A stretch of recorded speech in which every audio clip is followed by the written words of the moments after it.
But we do, together, we have to, as I mentioned, stand strong against the Iranian regime, and this should not be a partisan issue, as we were talking about earlier. There should be no daylight between Democrats and Republicans when it comes to standing up against the Iranian regime and demanding that there is accountability and demanding that that regime respect basic human rights and move to a democratic regime where the people of Iran actually have a say, actually have an opportunity to pursue their dreams and to live in the kind of freedom that every human being should.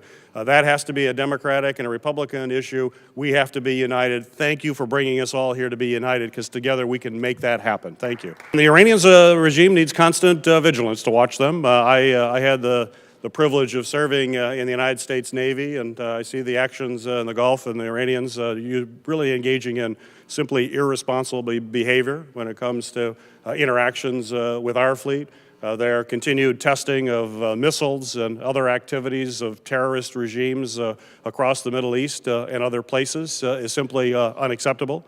I have supported in the past and continue to support very strong sanctions against Iran, that they need to be held accountable by the United States. And the way to do that is when they are engaged in these activities, you gotta hit them in the pocketbook. You've got to be able to bring strong sanctions against them, which is why I voted for the 10-year extension of the sanctions regime if we need it.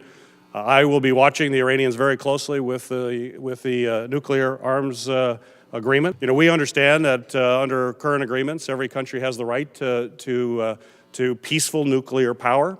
We get that, we understand it, but it has been longstanding United States policy, which should continue to be U.S. policy. No state has the right to enrich uranium. And when you think of that kind of proliferation in the hands of this regime that has one of the worst human rights records anywhere on the planet, who constantly is suppressing any kind of free press or demonstrations or any kinds of activities as a free society, we simply cannot let them have those weapons of mass destruction. So thank you for being in Washington today. Thank you for advocating, for bringing this to the attention of my colleagues here in Congress. You know, we get pulled a lot of different ways on all sorts of issues, and in the last few weeks, we've been pretty busy, as you can imagine, and watching the news of issues.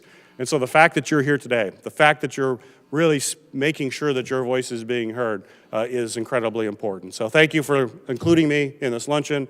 Thank you for what you do for the Iranian people, and I look forward to working with you in the years ahead. Thank you so much.